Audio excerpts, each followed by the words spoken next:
using AI to get more high ticket sales. That's what we're going to be talking today with Mitch about, who's closed more than $10 million personally in high ticket sales. He scales his own sales programs to more than $2 million a year, trains more than 300 reps himself that have generated more than $100 million, hundreds of 100 plus sales teams. Like, this guy is the guy when it comes to sales, knows all about it, knows exactly what to do, runs all the AI playbooks. And today he's going to show us the AI systems he's personally been using behind the scenes for his clients, sales teams to get more high ticket sales. Maybe let's first start talking about like voice agents, because there's been a lot of talk about using voice agents to close deals, to set appointments, right? Like replacing SDRs.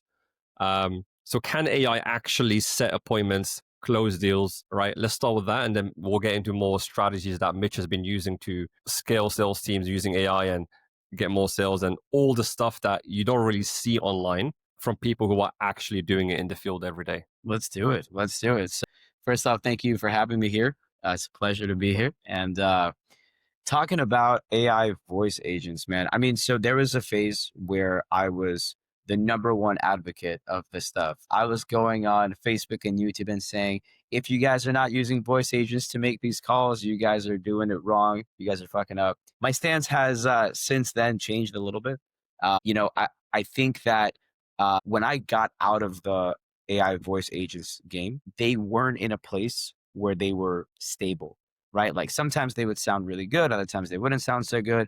And in general, like, they weren't really believable. And this was like around the summer of 2024. And the reason why I got out of that space is because I didn't want to rely on any kind of third party. And I wasn't going to go and build my own tool, right? And so instead I said, let me focus on things that are within my control. Let me go ahead and let me partner up with sales teams so that I could help them scale from a human standpoint. But then through doing that and through building out and scaling out these sales teams, I noticed a lot of inefficiencies that are fixable with AI.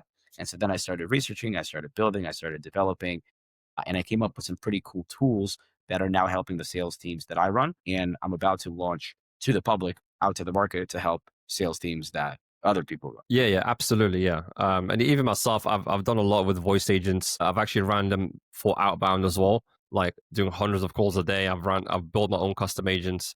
But I agree with you, like there is something that's not quite right yet, and it just doesn't. Even if it works, I still think it doesn't come up to par with having a very good SDR or like a sales setter doing the sets. So, but yes, maybe let's get into like what have you actually seen working then. So there's a lot of things that don't work. There's a lot of guys on YouTube talking about end-to-end automations and this thing and that thing. So from yourself, like what have you seen working, and maybe go into what have you seen that doesn't work for your clients, for your own sales strategies? Yeah, for sure. So look, AI voice agents, they still work. I mean, they were even working when I was running the agency that was building AI voice agents, right? So people did get appointments on their calendar. Businesses did make money. They probably make more money and get more appointments now than they did when I got out of the game, like a year and a half ago. With that said, it's like, I feel like there's bigger fish to fry, right? So like when you say what's working, are you talking about like specifically when it comes to tech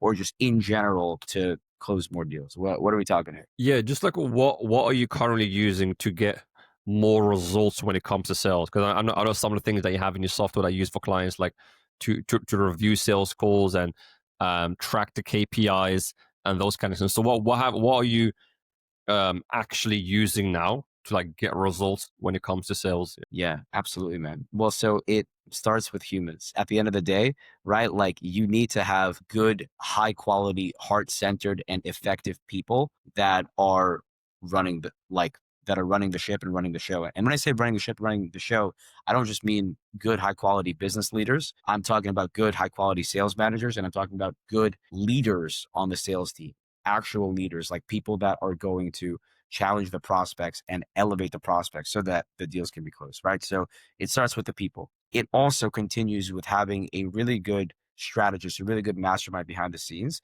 that can design a sales process that is conducive to the avatar that the business is servicing, right? So like as an example, or some of the sales teams that I come into, I create a like a pre-close commitment system where when the lead first talks to someone, it's kind of like an inbound triage call, inbound setter call, 25, 30 minutes. We have the leads actually put a deposit down at the end of that call just to even get onto a closing call. So think about how warm they come to the closing call if they've already put money in. Makes sense, right? Cool. So that is more so on like the human side of things. Now on the system side of things and on the software side of things, there's a lot that can and should be done when it comes to like lightening the load of a sales team. And so 3, 4 years ago, when I was running my sales coaching program, Rapid Closer, and we were running everything in GHL, I'm like, why is there not a way for deal stages to automatically update?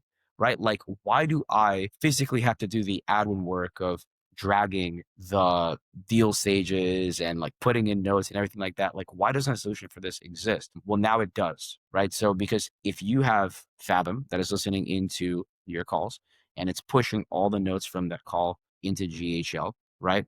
And if you have an extra layer that is then looking at those notes and then automating the process of moving the deals across the deal stage and triggering the appropriate next steps automatically, well, now it's a hands-free thing that sales reps are not wasting their time on. And now their time is more so spent on selling, not filing like, end of day reports and whatnot. Yeah, yeah, absolutely. It's basically just taking out all the admin side and, you know, managing the pipelines and those kind of things and keeping them on the phone, closing deals with people that actually are the most likely to be closed. So making those offers. Like you said, you make them put the prospects put a deposit down. Is this like a refundable deposit or is it just a payment? Refundable deposit. Yeah. Refundable Okay. deposit.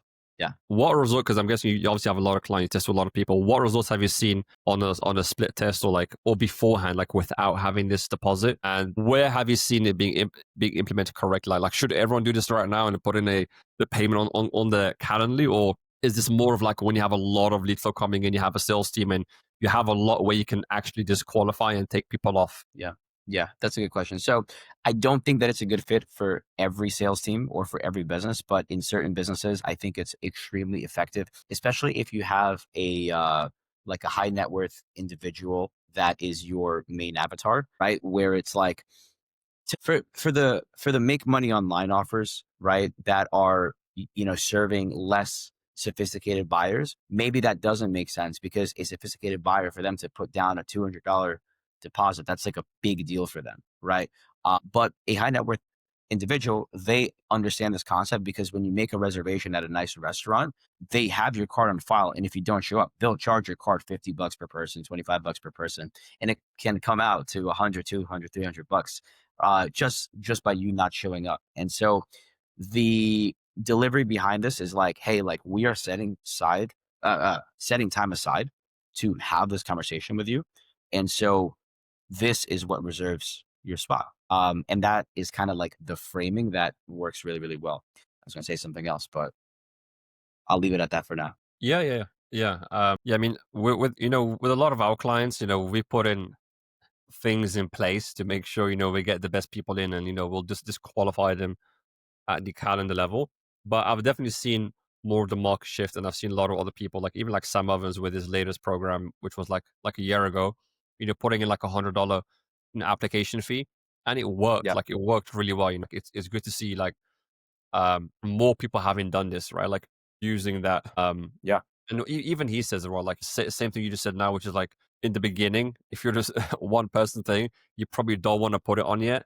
But once you're growing big, you have a lot of leads coming in, then it's something that you can definitely add in to like get the right people on. What other things have you like kind of been doing to make sure to get like qualified people? Obviously, they can pay, but is this like after you've tried some other strategies first? Like, what's like the order of like, first we do this, then this, and it's like, all right, now we're gonna add in the payment, the payment link before the call. Yeah. I mean, look, I don't think it's like a step one, step two, step three thing. I think it's like it's worth testing for any offer that services a certain level of buyer sophistication. But it's not like you're just putting a link for them to pay without giving them any value up front. Like you got to give them value. So whether that is, at the end of a real valuable webinar that they watch, or at the end of a really, really valuable, informative triage call, right? It's got to be something where it needs to feel like a no-brainer for them, right? Like you shouldn't have to sell them on putting that deposit down, if that makes sense. Yeah, yeah. And then how have you found like the conversion rate to be like, people that pay, what kind of amount have you been charging across clients for what's basically for a qualified sales call in a sense? Yeah. Yeah. I mean, typically it's like $200, but we've been playing around on one of the offers with $500 and it's been working. Like who knows? We might even mess around and do $1,000.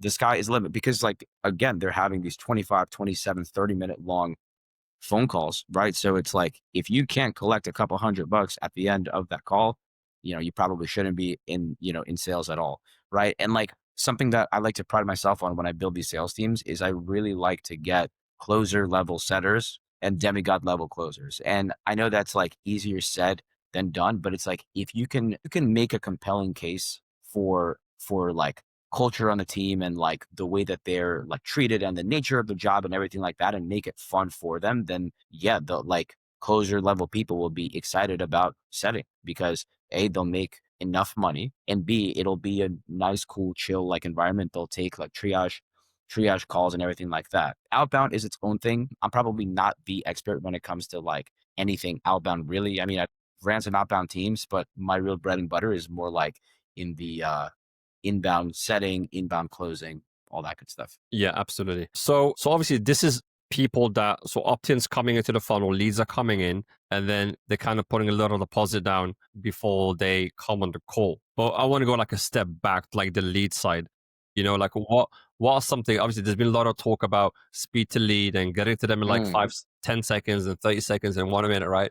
And like I think yeah. there's been quite a few like Harvard studies that have proven this now, that if you get them within a minute, 30 seconds, that you just skyrocket your conversion rate overall. So have you tested any of this? What have you seen work and not work, and how are you guys kind of implementing this in your business? Yeah, look, I think speed to lead is really important, right? Every single day, it becomes increasingly and increasingly more talked about. The speed to lead thing was a big selling point, actually, of the AI voice agents because you're not relying on like a human team to like catch the lead in time, right? So you can like program the voice agents to be calling like pretty much instantly, and without fail, they will call instantly, right? So if you're a business that, a lot of your leads and a lot of your money can potentially come in from speed to lead, then it's like, yeah, maybe look at the AI voice agents or maybe get a really, really high quality team, right? That and you can trust that is always on top of it,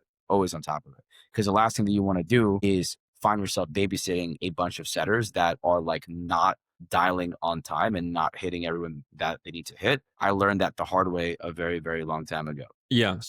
So what's kind of like a more like the process that you're using right now with setters and your teams to kind of be like, this is how you work the leads? Like, do you have the setters call them? If so, what are some of the things you see work to kind of get those leads actually set Yeah, for sure. onto the calendar? Yeah. Yeah. Well, so the way that I run my sales teams is I actually separate any of the outbound people from the inbound set people, right? So I don't have the inbound setters do any outbound whatsoever because that just like dilutes their function, right? And it dilutes their energy. And like, I just don't think that that's a good idea. I know people argue and say like, hey, like, you need to be a full stack salesperson, full stack sales. Like, yeah, cool. But then you're kind of just like a jack of all trades, master of none. I like my teams really, really like specializing in their respective disciplines. So yeah, so it's a separate outbound team that I have, but I also have on most of the offers, there's like one or two people that is kind of like the legit appointment setter, right? So those people are the ones that go back and forth with the leads, whether it's via text, via call, to make sure they get booked for a time, right? So most of the time, a lead will be motivated to just book like straight away. But for the leads that don't, we'll just have the legit appointment setter call them as soon as the lead comes in. And as soon as it's been like 3 to 5 minutes of them not booking a call after filling out the application, right? And then we just have the appointment setter give them a call, get them on the calendar. Very, very simple. If they can't reach them, they text them, they go back and forth, that kind of thing. Yep. So obviously calling is the big one. And is there anything else you do besides like in terms of the texting side? And also there's been a lot of big talk now, even with my clients, and you'll definitely know about this as well, which is like the whole iMessage kind of thing, right? Like there's all these tools with plug it into iMessage and, whatever, there's all kinds of companies now that provide this service where you plug in and it sends iMessages to them to work to lead within the direct, like on their phone. So what have you used? Have you used this iMessage thing? Are you just calling mainly? Like where are you seeing the ROI for your Yeah. clients? Yeah. iMessage, man, has been a freaking game changer Wow. because the engagement rate and the response rate has been so much higher than with the green text that, are coming in through just like regular GHL or like whatever system someone is using. So iMessage should be a part of every business's strategy for 2026. No ifs, ands, or buts. And beyond that, it's not just about using iMessage, but it's about if you can create an automation in GHL or whatever system you use that can hit the leads automatically with follow up reminders, whatever it is, and make it look like it's actually coming from a human, whereas in reality, it's just all an automation and you have a human that's just like working it and managing it because the leads are going to respond and so on and so forth. That, my friend, is how you win. That is how you win. It can't look like a marketing blast. It needs to look like an actual engaging conversation. Yeah. And then you find like, because some of these softwares can be like $1,000 a month for like one line, right? And I've looked Yeah. through a lot of them. Obviously, there's varying prices, right? I'm not saying all of them are at this price, but Yeah. um, Yeah.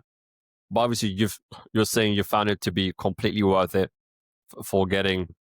So are you using this like together with calling them, or is it more like call first and iMessage, or is the iMessage just always going out regardless of what's happening? iMessage is always going out no matter what. Always going out. Always going out. And dude, like I'll say this, up until recently, on one of the offers that I was running, they had a physical person with their own iPhone doing all of the confirmations to make sure that there's a high level of engagement before they started using SendBlue. Yeah. Yeah. I mean, it goes direct to the blue text, right? Like it's direct iMessage. And now you Yeah. got these softwares that just, it goes directly. And are you using it both for setting and call confirmation, or like are you using just across the funnel, like sending call confirmation and then thank you confirmation and all that stuff, Everything. or everything? Wow. Everything. Everything. Yeah. Yeah. Everything. And are you automating most of this, or is this still happening manually to an extent, or is it all just and maybe like when you reply, you reply manually, or is the whole thing just AI and automations? So at this point, it's actually 99% automated. The only part that's not automated is like when the lead asks a specific question. The plan for 2026 is actually to have like everything be completely AI and not need a human in there whatsoever, right? Just someone to, if there's a fire or something like that, like put it out. But yeah, just make it AI so that the humans, like the actual people, can focus on higher value, higher level work. Yep, yep. So yeah, I mean, what about like WhatsApp? Because obviously WhatsApp has always been there. So why is iMessage been such a big hype? Because obviously WhatsApp has been there. It goes direct. It's your personal number. It goes straight in your account. It looks legit. So that's always been there. So why is iMessage being like more effective and just more? Is it because it's Apple on iPhone? Is it just more personal than WhatsApp? Have you used WhatsApp at all? Yeah. In the States, WhatsApp is not used that much, right? Like in Europe, yes, for sure. People are like always using WhatsApp. So it really just kind of depends on where your leads are, right? Like if your leads are in the States, then you want to use iMessage. And if your leads are in Europe, you want to use WhatsApp. So that's that. Yeah, fair enough. Yeah, yeah, yeah. I mean, even Telegram is pretty big as well, and I've seen some Telegram CRMs and things like that. So I think that could definitely be honestly. I think what would be most interesting, because, like you said, now iMessage is US, WhatsApp is like rest of the world, and then like Telegram is like the whole world, right? But it would be nice, like if a number came in and it just checks where they are. Are they on iMessage, WhatsApp, and Telegram, or which one they're on, and it reaches out to them on there, right?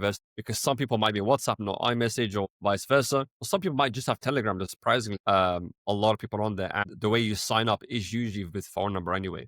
And Telegram, people are like very active on there. Even a lot of my clients, which used to be on Slack, have started asking for Telegram. In fact, almost all my clients have like pretty much moved to Telegram because that's where they want to be on. So I think it could be interesting to see like if there's a tool that comes out, or maybe even like SendBlue, one of these tools adds it in where it's like it checks where they are available. I also want to ask you, like, because obviously you're calling, texting, iMessaging, maybe even, are you also working them on social media as well? Like, are you finding, because let's say you have their name, are you finding them on Facebook, Instagram, LinkedIn, and hitting them up on there as well, or are you just stopping with iMessage and calling? Yeah, I mean, I know that it's like a best practice to go and like do the whole mix and, freaking LinkedIn, Instagram, Facebook, blah, blah, blah. But like, again, pick and choose your battles, right? I think you could get very, very far with the combination of calling and iMessage. And again, right, it's about being human, right? Like it's really ironic because I'm building a lot of software and I'm offering software to people, yet I say like the whole point of this whole thing is to let humans be more human. Yeah, so you're saying just reach them on like the natural channel, right? Instead of Well, go yeah, I mean, so look, the natural channel is riding a horse to where the prospect is and knocking on their door. That's the most natural channel. But obviously we can't do that. I think channels are, like it's important to be, multifaceted, right? And like do the iMessage, do the call, like etc. But what's even more important than that is the what you say when you're talking to on iMessage or on a call. That's the most important. Yeah. Okay. So for the viewers watching from Mitch, and even I would say the same thing, like, like probably focus on the calling and iMessage and just dial that in, because that's where, especially if they're opting in, they gave you the phone number in, which is how you contacted them. So it's like, and I feel like it flows naturally too, because you're calling them, maybe they don't pick up, you got an iMessage, hey, I just called you, or, like it's very natural in that way. Whereas, because I've seen some people talk about, hitting them up on every social media channel. Like literally, I've seen something I've seen, they get a lead and they go on Instagram, WhatsApp, LinkedIn, Twitter, like they hit them up everywhere.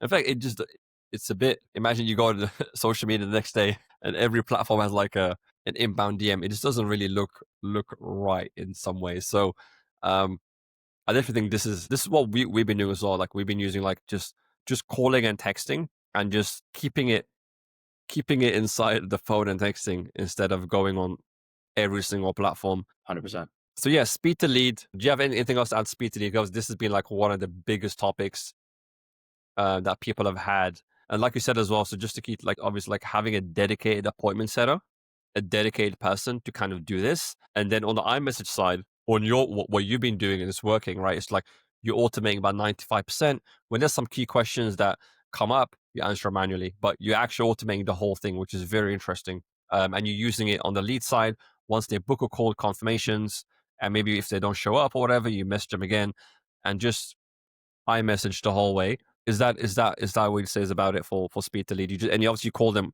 Would you say 30 seconds, 1 minute, like just as fast as possible? Well, yeah. So, like, as soon as we get a notification that it's been 3 to 5 minutes of them filling out the application and not booking a call, then we call them, right? Because a lot of the people, they'll just book a call like straight away.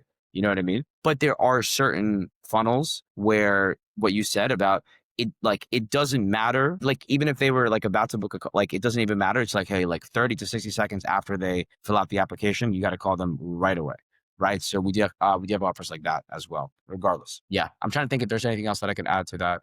Email, like on the email, are you sending manual emails as well, or is that just automations, or are you like, yeah, Automations. Yeah, yeah. I'm like not the biggest advocate of email. Like I'm not against emails. Don't get me wrong. Like there's some emails that we've sent out that have made a lot of money, right? But in general, I mean, just like people are literally on their phones and like texting all day, right? So like if we're talking about mediums, right? Follow the method, follow the medium that is most likely to get in front of their eyes. You know what I mean? okay, so emails, just automations. You're not really sitting there sending manual emails to leads that come in and stuff like that.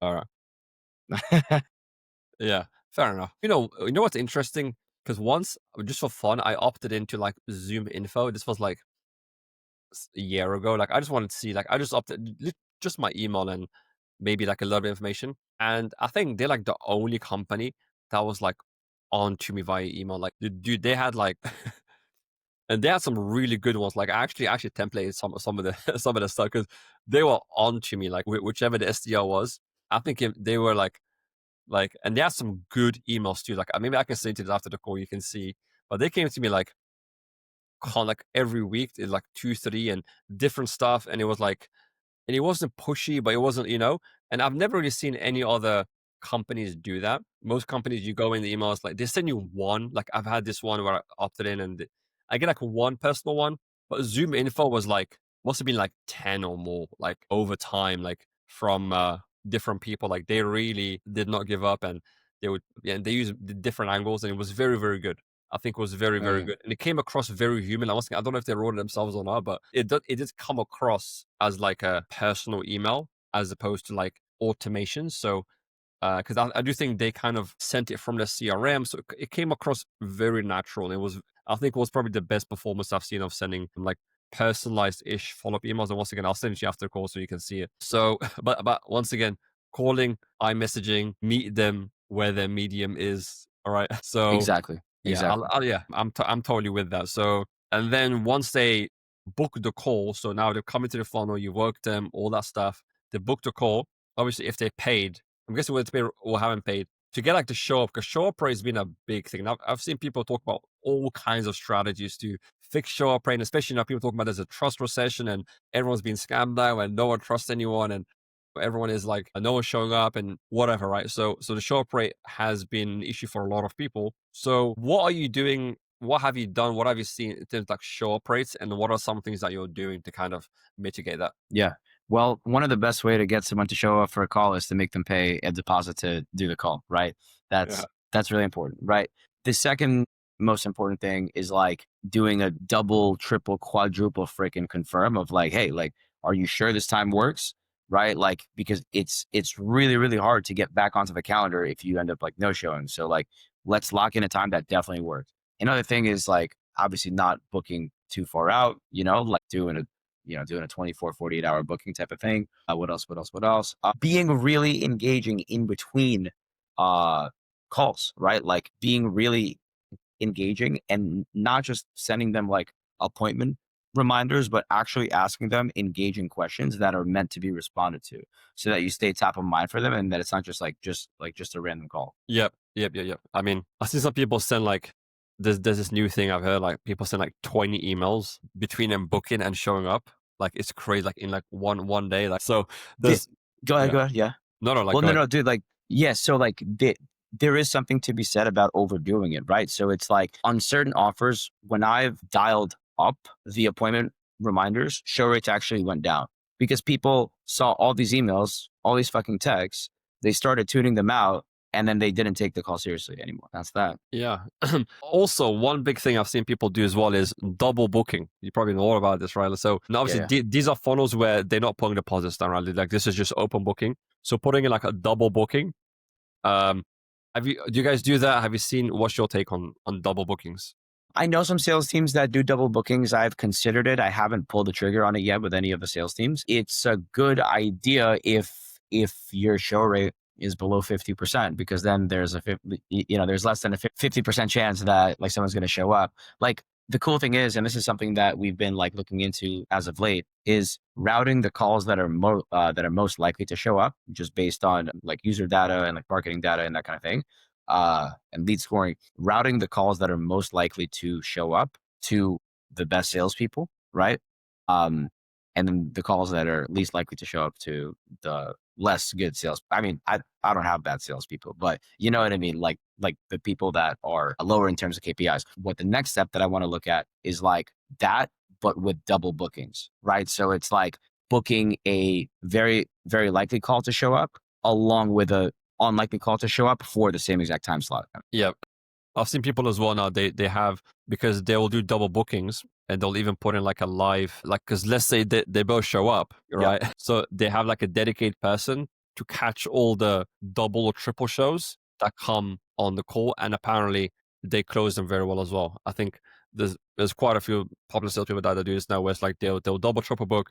Let's say they both show up, like you're saying, like if obviously below 50%, but like let's say they both show up now, then they have a dedicated person that handles all of those calls, like they're ready to go take on those sales calls. So that's quite interesting as well. Yeah. In terms of letting people book in, obviously, or what we've seen and what was um, kind of proven to an extent. Obviously, we want to get your opinion. Is like the 48 hours ahead. like 2 days Yeah. out. What Yeah. have you tried? What do you guys do? Yeah. Most offers, yeah, we do 48 hours out, maybe 72 if it's like offers that are catering to like very, very busy people. There is an offer that I manage that does more like 5 days out, and that is really, really scary to me. But they want to do it that way, and so I'll let them rock. You know? Yeah, I think like 48 hours is what's like a good Yeah, yeah. time to let people book out from. I also don't like being able to like I don't like letting people book out like too soon either. Right? So it's like if they book a call for an hour from now or 2 or 3 or even 4 hours, really, like for some reason, like they're not showing up to that call. Like I don't know why, but they're like not taking it seriously. I don't know what it is. Yeah, I think yeah, I know what you mean. It's like they kind of book too fast. It's Yeah, like you want them to book like the next day yeah, or like the day after, which is like 48. Yeah, I definitely think this. I think you're right about that. There's something about like if there was like the same day, like 3-4 hours from them coming in. Let's just say they can be a bit because the person that books next is usually more scheduled, right? So the person that books immediately is usually the unscheduled person. If you kind of exactly. if we have to categorize them, right? It's like they come in like, oh, book, book, book, and whereas the person you want, sophisticated buyer, the one that's got the money, typically is going to schedule a little bit tomorrow, the next day. 100%. Yeah, so I think that's kind of what it comes down to. Uh, 100%, bro. and Yeah, these are probably the people that are going to show up with doing the call in their car, right? yeah, yeah. Yeah, they're gonna like pick up and be like, yeah, yeah, what's up? Like hate those fucking prospects, man. Yeah, like basically showing up in the cars. What in terms of your software? Because I know you do a lot in your software for using AI to get improvement across the sales process. So obviously reviewing calls, the KPIs, the performance for the reps, Yeah, reviewing the sales calls. So yeah, what are some of the things that you do there? Maybe some of the things you can show us, like a yeah. visual. This is what you're doing. I know obviously you built something, you're gonna release it soon. So I think that'd be good to hear from you. Yeah, absolutely, man. So we have a little bit of a stack, right? And the meaning behind the madness is like as sales architects, sales managers, right? Like we want to understand what's happening and why it's happening, right? So the what is the KPIs, but how do you trust your team manually putting in their data? How do you trust, EOD reports? Like, how do you know that the team is not embellishing their stats? How do you know that they're not missing a call that they forgot that they took or something like that? So that shit adds up. The more salespeople you have with every single day, bad data just keeps on like stacking up. So your numbers could be 5, 10, 15, 20% off if you're leaving it to your people to log, right? And so if you can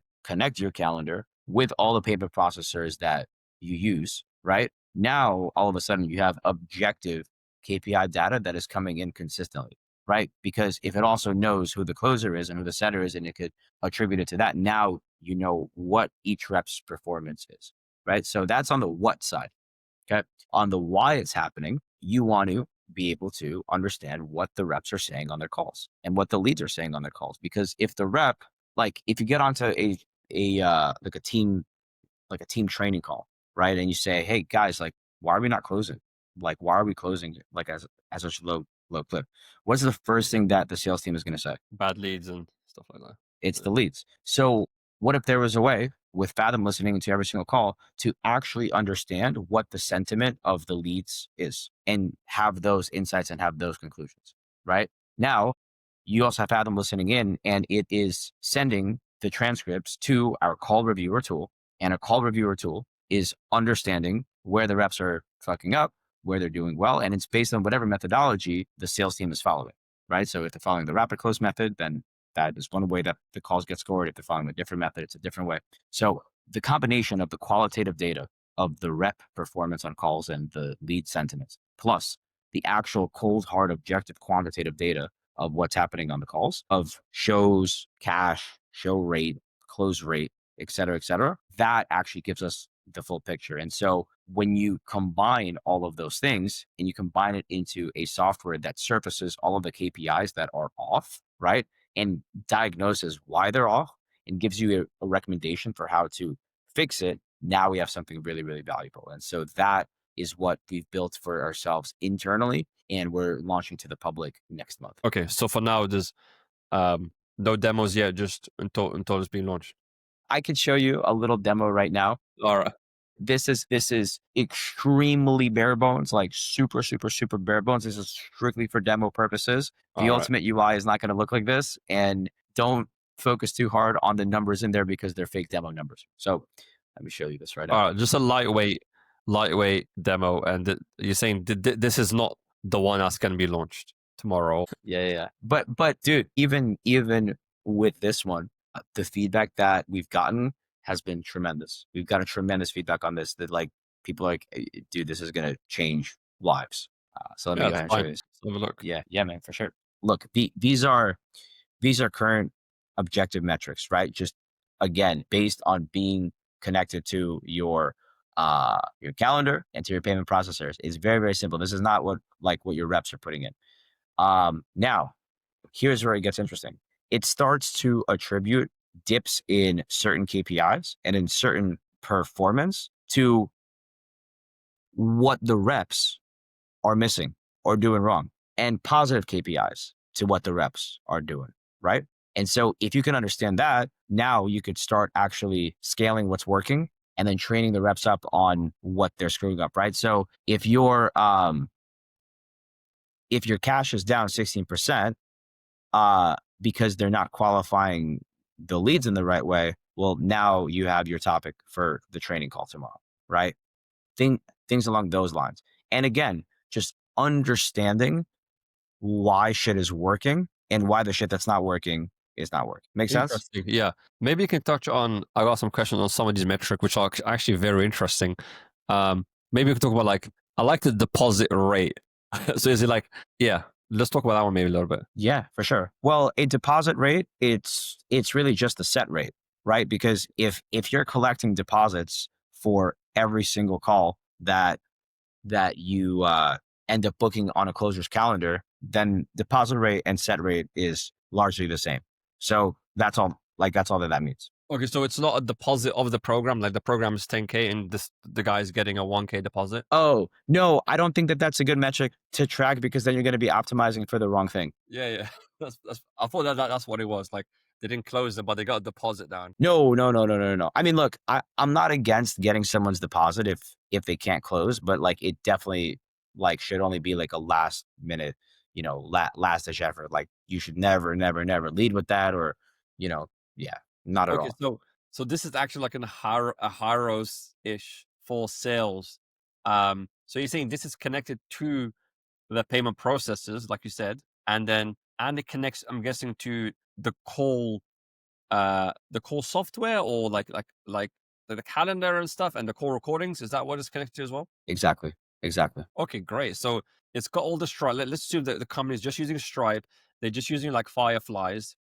And what about the CRM? Is it good to the CRM as well, or is that where it stops? CRM no, as well. Dude, it's 100%. Okay, of course. So CRM, call recording Fire. Let's say Fire. We're just an example. CRM, Fireflies, and Stripe, and then from there, it basically knows what the show rate is. It knows the cash collection rate, and obviously the close rate. Are also agent discovery and at the time of the call.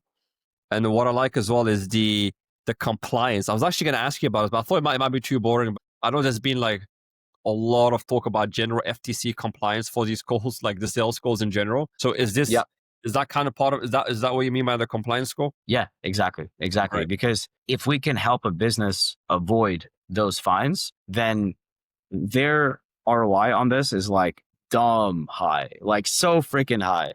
Because they lose their business, right? What's that? They lose the whole business if it goes. Yeah, of course, man. Why would you want to play around with that stuff? And it's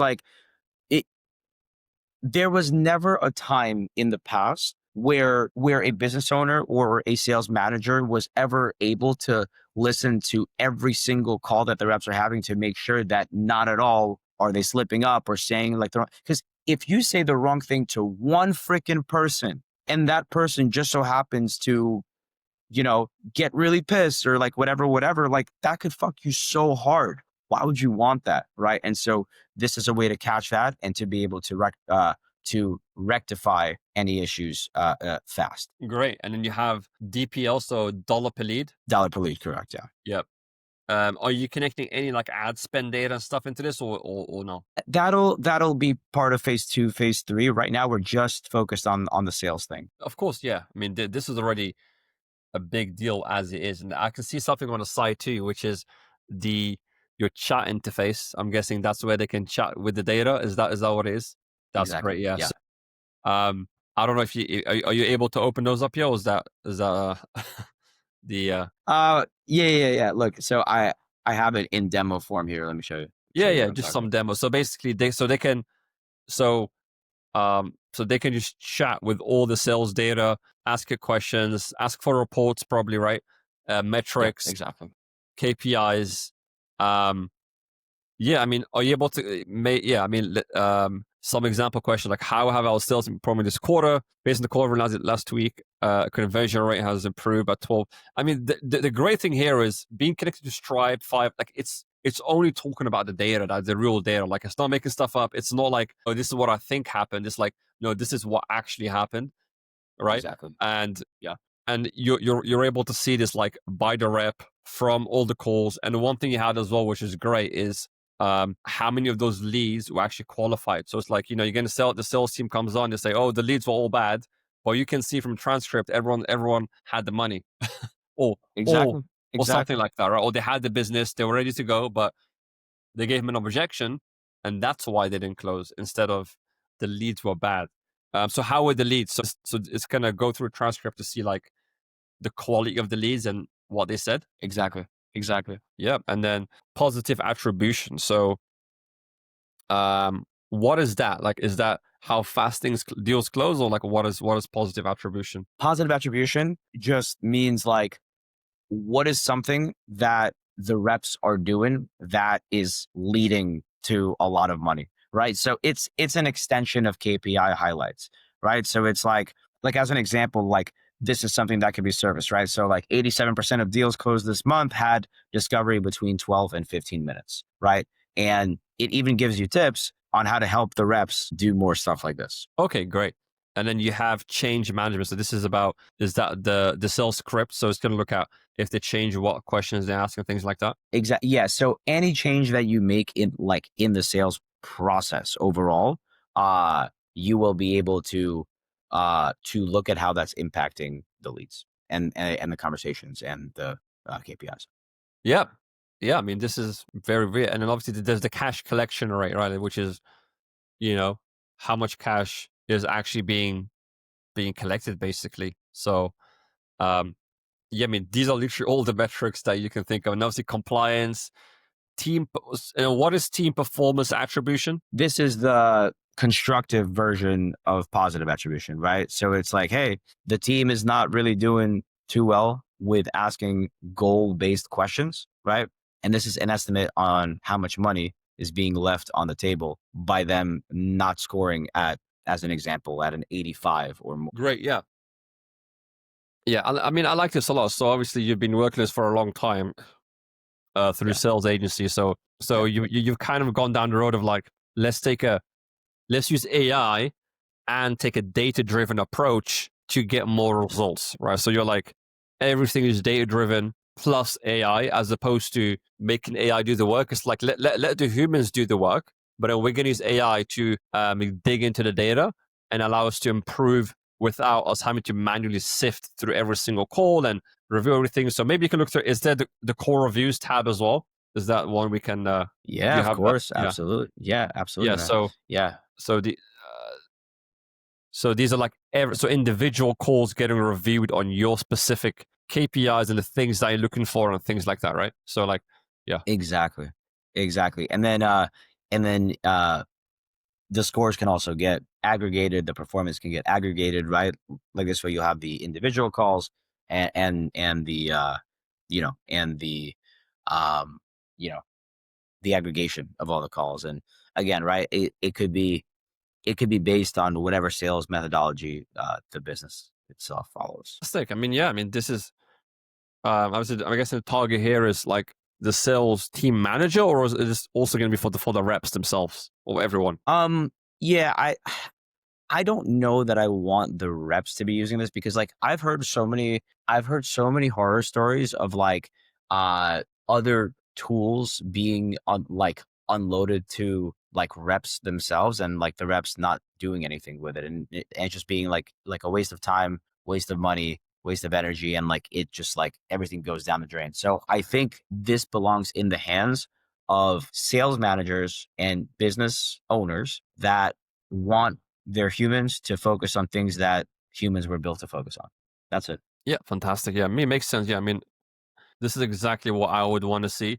Especially me, like I have a lot of clients, and it's like, normally, we just make them. We told them we have like sales tracking sheets on, spreadsheets and stuff. So it's like fill that out manually, and then go here, and it's like, how did the call go? And you're speaking way too long in this section. All right, and these are things we need to put back in the VSL or whatever it may be. Right, like, so having like one dashboard that everyone Yeah, can look through, I think is fantastic, and then obviously being connected to the actual data points, right? Like it's Stripe, Fireflies, CRM. I mean, it makes like an all-in-one solution to track the sales team performance, the rep performance, and to kind of also have a high level view of the lead quality, so you know who's actually coming in, who's that's showing right. up, how much cash are we collecting. I think that's actually a big one, right? Like knowing how much cash is being collected on each call, and is that going Yeah, up of or course. down, right? Because maybe people can get a bit um, can get a bit lenient, right? It can be like, actually, no, it's okay. Just put down 3K today. Whereas if you look at the call, maybe like, actually, this guy would have put down 5 or 6 or more. Like he would have put down the whole thing. You just let him off and only let him put down half the amount that he could have put down. 100%. Or there's things that they could have said to kind of, be like, just put down the whole thing, or to keep that rate as high as possible. 100%. Very, very cool. Yeah. So that's what you'll be working on, and it's going to be what you're going to be launching for sets. Yes, sir. That's the Great. plan. Fantastic. So maybe now let's get into a few points about hiring setters and closers. Maybe you can give some tips to the people watching right now, or going to be business owners, and maybe they haven't even hired a sales rep, or they want to hire more reps, or they want to hire an appointment setter. And I think we all probably seen Cole Gordon's ads and all kinds of people like him who offer recruitment services and things of that nature. And even a lot of my clients have probably mentioned that they've used some of his services to like get sales reps. So what's your take on that, on these recruitment services in general? No one specific, like just generally like paying 5, 10, 20, how much these guys charge to place a rep or a setter. What's your take on that? Maybe let's get on that first, and then let's get into like what your process actually is for hiring reps and setters. Yeah. Well, I've used certain recruiters in my network to get reps before as well, right? So like I think I don't see any problem with the recruiters that are charging the 5 to 10K because they're the ones that have access and the business owners are the ones that need the access, right? So it's supply and demand, baby, supply and demand, So I don't have an issue with it. And I think that if a recruiter has a good network, and here's the key, the recruiter themselves or like whoever is shortlisting the reps, they kind of need to be a little bit experienced in sales to like know who's who. And that is where I think some recruiters fall flat. Okay, so you want to look at who is the recruiter versus whatever the service is, right? You want to the guy themselves, the girl, whatever. They have to be good at sales. They have to They be. have to get it. They have to Yeah. get it 100%. And yeah, I think that's like the most important thing. And then like the other thing is like, I really like, the 60-second intro videos that have become a norm in this space. I actually really like those because I know instantly from the first, I don't know, 15 seconds of the video, if this is a person worth having a conversation with or not. Because if they're on the video and they look kind of like awkward, uncomfortable, right? Maybe they don't have the presence, maybe they don't have the aura. Why would I have them on my sales team? So I think those are huge. And then from there, just like I don't really care about resumes. I care about selling style and ability to take my feedback, implement it fast, and show me what that looks like. Because if I hop, dude, like I have this thing where I was talking to this dude that I wanted to hire that had all this sales experience, and he was like a good salesperson. But no matter what, like he didn't understand the feedback that I was giving him, and he could not like implement the feedback and demonstrate it to me. Right. Like he just kept missing the mark. And I did like 5 freaking calls with him to like get him to be at a point where I could even like bring him in. This is not even like onboarding calls. This is like hiring calls. Because like I really wanted to give him a chance, and then we we couldn't figure it out. Okay. Yeah. So when it comes to hiring, let's say you're a business owner, you're starting to make 10, 20, 30K a month, you're running ads, calendar's starting to get full, you're closing by yourself. What do you recommend for them to hire? Now, let's give them both options. Let's say option one is recruit them using recruiters. How would you recommend them going that path? Maybe let's start with that. And then the second option would be doing it themselves. And how would you recommend that path? Let's give them both options from your experience. Start with the recruiters, and then maybe let's go to DIY, if you will. Yeah. Recruiters, I'd recommend actually hitting me up first. I'm not a recruiter, but I know the best recruiters and I know the best people that have what you're looking for. Right. So it depends on the types of reps they need, the types of avatars they service, and like that kind of thing. So that affects a lot of things. If they want to do it themselves, then good luck. No, I'm just kidding. Look, here's the thing. It's tough for me to say how a business owner can do it themselves because it's easy for me to do it myself because I already have a network, right? Like I already know the reps, I know the recruiters, I know the other business owners. I can hit up a business owner and be like, "Yo, who's a closer that you never hired yourself, even though they were a good fit, but it just the timing didn't align," and they would connect me with someone that I need. So it's like ideally, as a business owner, you are connected to these people in the space to give you what you need. Okay. Yeah. Okay. So from the Or yeah. or you can post on Facebook groups and have 500 people respond interested in there. Don't Yeah, I do that. mean, that's I the mean, you other could, option. yeah, yeah, go. Yeah. Go Yeah, ahead. like if you're gonna hire yourself, you're just gonna have to make posts on Facebook groups and then go Yeah, through the yeah, comments one by one, yeah, or use your yeah, own network, or like you said, leverage other people's networks. So let's get a bit more to the recruiting part, like because I feel like a lot of these guys, even if you see like Cole Gordon's ads or whoever it may be, obviously you got to book a call to kind of get the pricing and all that jazz, right? But like I want to just, and I know a lot of guys who do recruiting services themselves in my network, but I want to get it from your point of view because I'm looking at this a long time. What's the actual prices? Like, let's say now you're a business owner, you're making 10, 20, 30K, whatever, 100K, you want a new rep. Like, what are the actual prices? Like, let's just get real. Let's get to the not booking a sales call first. Like, what's the prices? What's the rough ranges? I know there's different people, different ranges. Maybe let's give a range like a sales rep versus setter, and then maybe you can get to like why you would pay more here or less, and what value you get by paying more or less in different situations. yeah. I mean, look, I think setter would be like 1 to 5K. Closer would be 3 to 10 probably. With the setters, here's the thing: if you just need like an outbound person, or like if you need someone to like smile and dial, you probably don't need to hire a recruiter to get you that person. Like you can probably just post in Facebook, and the most annoying pestering person on that post, and then your DMs should just be the one that you hire, right? Like the person that somehow finds your phone number, like even though you never put it, and they like blow your phone up and leave you like 10 voicemails, like you probably want that person on your team, right? So that's for like outbound, but for a closer level inbound setter, right? I totally pay 1 to 5K. Not myself, because I know people and I have the connects. I'd have a business owner pay it, like, for sure, right? Like some of the businesses that we work with, right? Like when they need extra reps, I refer them to the recruiters, and then they pay the recruiters. Yeah, and then again for like a closer, like I said, 3 to 10. Okay, so let's start with the close. Why would you pay 3K, and then why would you pay like 5 to 10K? Like, what's that Yeah, a difference? yeah, yeah. I mean, look, like different recruiters have different models. Some are more of like referral fee based, where it's like, hey, like if it works out, pay me this. Others are like, no, no, no, motherfucker, like pay me everything up front. Like this is my business, this is how I work. So it just kind of like depends on those things. And I don't think that like the most expensive recruiters are necessarily the best ones. It's really just about like what you need. I haven't tried all the recruiters yet, right? Like there's some that I know like better than others. I think it's a little bit of like a trial and error thing. But also, it's good to pay attention to like where the recruiters are getting their network from. Because if you have two recruiters that have a similar network or have similar ways of sourcing their reps, and everything is the same besides except for the fact that one charges 3 and the other one charges 7, obviously go with the one that charges 3. Duh.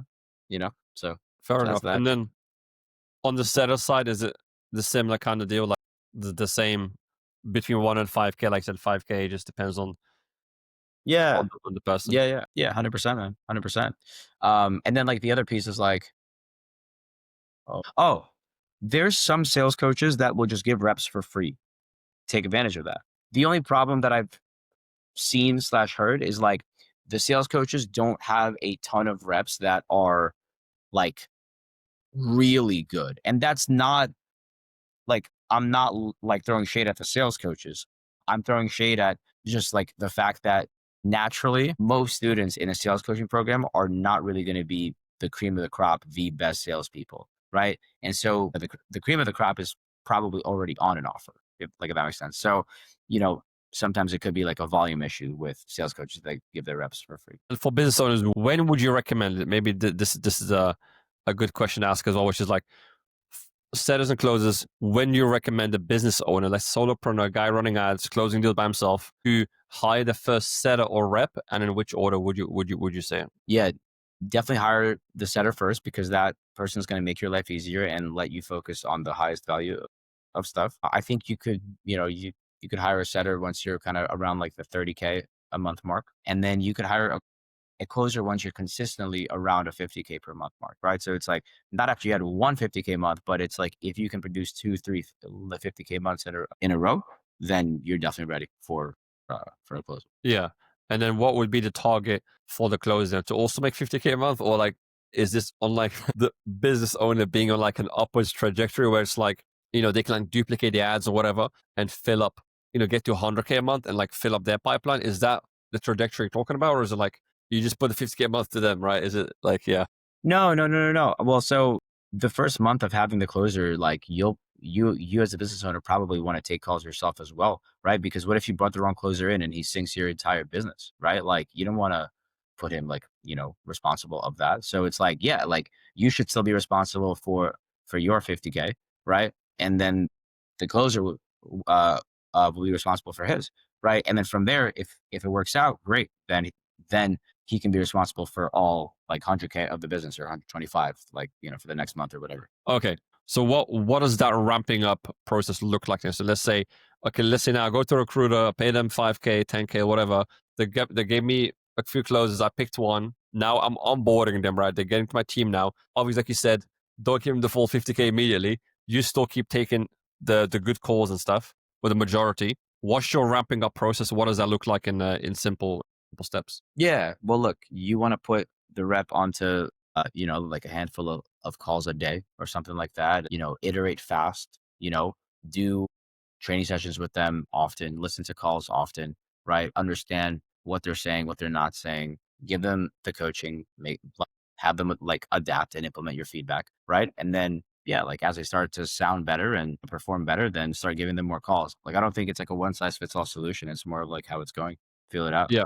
And when Yeah. when are you firing versus keeping them? You're firing them if they're not implementing your feedback fast. You can't just fire someone for having bad performance, right? Because I think that someone's bad performance says more about you as a manager and leader than it does about their bad performance. If you're holding up your end of the bargain and you're giving them implementable feedback, right? And you have a good system for closing deals. It's like if you just like wing it and close deals as a business owner, good luck hiring a rep that is going to help scale your business without actually building a sales system. That's where I come in, right? But you get what I'm saying. So if you give a rep a good system and a good way to give them feedback and have them implement it, and then they still suck, then you fire them. How long do you wait? I need to see incremental improvements every single day. That's that. Yep.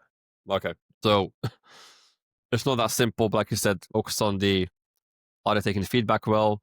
And then obviously, are they actually taking over a system that works that's proven versus like, oh, like I just wing every call and now here you start taking the calls. Yeah, I mean, makes sense, right? So, um,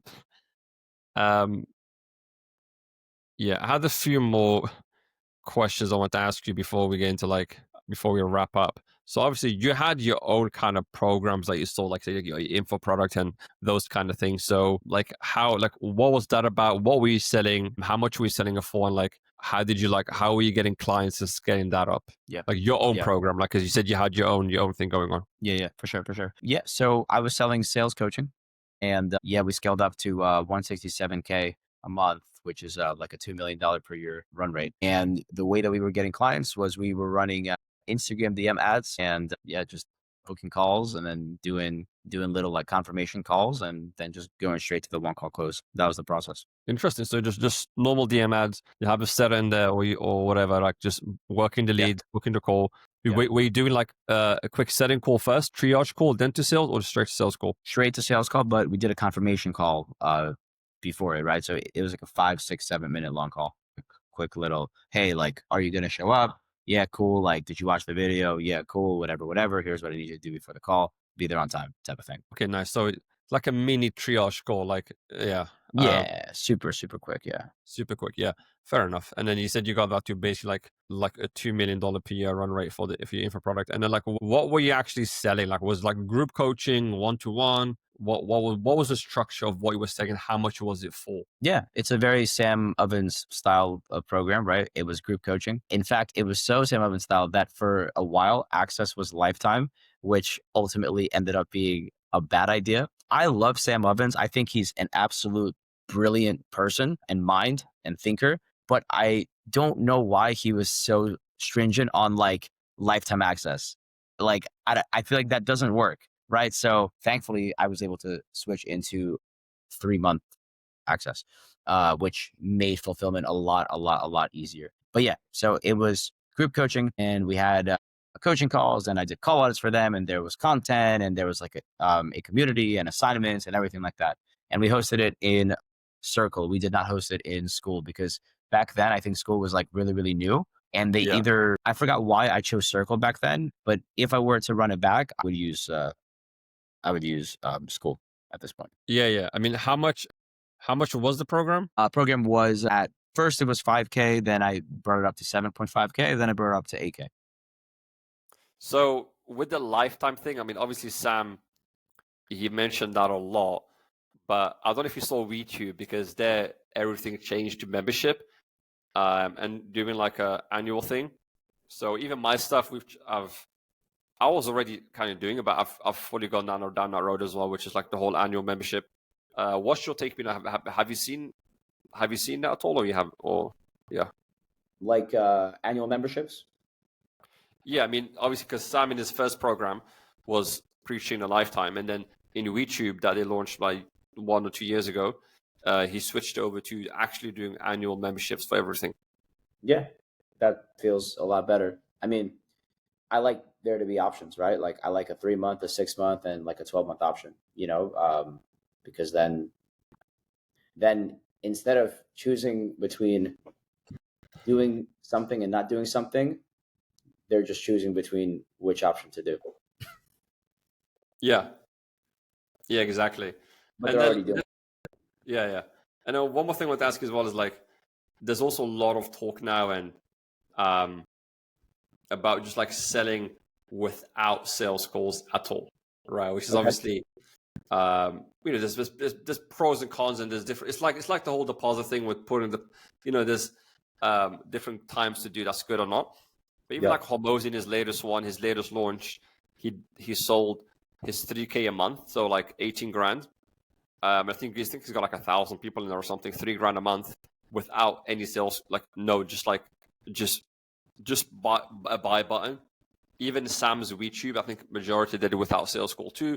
And there's a lot of people now, even like Taki, I think he's doing like millions. And obviously he was a big high ticket sales call kind of guy as well, like for many years. But he got over his sales team, and his sales have gone up, and he's doing just no sales call, just like a Google Doc. And obviously he's relying on his marketing to do all the work now. And apparently he's making more sales using no sales calls. Honestly, even myself, to be honest, I've done a lot. I'd say about half my sales have probably been without a call, just because the marketing of my stuff has done so much of the work. Like, just my testimonials and the branding, the content has done a lot of the heavy lifting. What's your take been on that? Like, Yeah, what's your take on like set the whole like I don't know if you see much about it, but like selling without sales calls. And I think we'll make this our last point now. Yeah, I mean, it if it works for you, then great, right? Like the problem is that not everyone is Alex Hormozy, right? And not everyone is Sam Ovens. So it's like, if you have a good brand where people trust you enough to spend X amount of money without a sales call, awesome, right? If you have like good enough like marketing where you don't need it, like I'm all for operational like efficiency, right? Like if you don't need a sales call, great. But I feel like there's still many businesses that do need a sales call. You know what I mean? Yeah.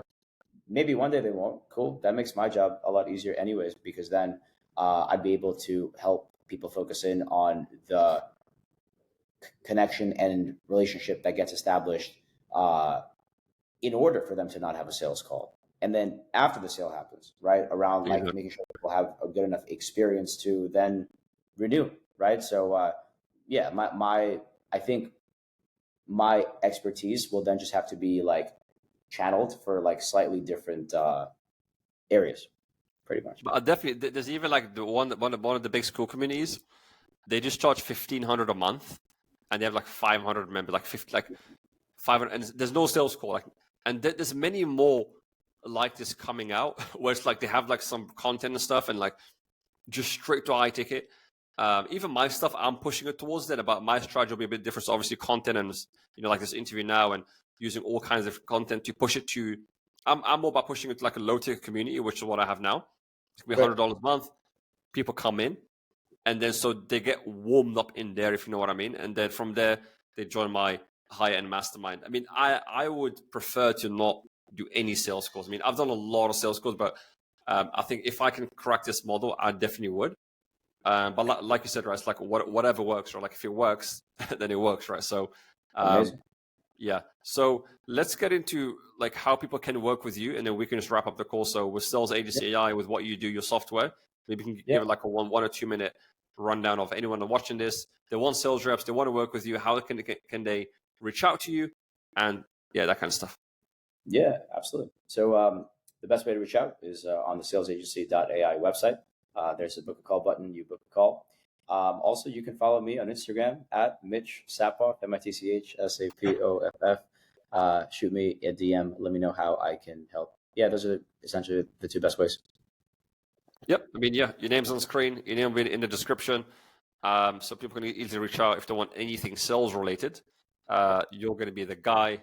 You're the guy I would go to for any of that stuff, for sales team, sales reps, and then now your software as well. So, yep, it's been a great chat today. Maybe we'll have you on at some point for a part 2. Who knows, right? To talk about your software a bit more and how it's been going and what the AI has been, the actual performance the AI has generated with your software for all your clients. Because now you're going from manual like coaching and selling and stuff, like having your software do all that work now. So it'll be interesting to see like a after maybe 50, 100 clients go through, like what the results have been. So, but yeah, let's stay in touch. It's been a great call today. And yeah, I hope you have a great rest of your day, and I'll see you soon. Awesome, man. It's been a pleasure. Talk to you soon. Yes.